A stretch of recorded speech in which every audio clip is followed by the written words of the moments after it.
So here now, one of the 13 no voters, California Congressman Darrell Issa. Congressman, welcome. Good to have you with us tonight. You just heard my discussion with Steve Scalise. What's wrong with this bill? Why did you vote no? Well, I think the way to look at it is famously Abraham Lincoln talked about a 6-foot-tall man drowning in a river that had an average depth of 5 feet. A bracket that he says goes down on the average doesn't represent, for example, a 2-income family living in New York City, a 2-income, no children, or maybe their children in college family living in California.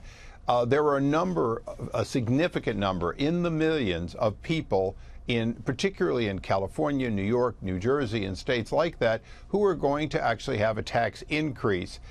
With $1.5 trillion being spent, if you will, to cut taxes, why did they have to increase taxes on anyone? And why did it have to be discriminatory toward a few states? Especially when you consider the states that I just mentioned, we're donor states. We already give more money to the federal government than we get back. So the test should, in fact, have not been one in which some states won and some lost.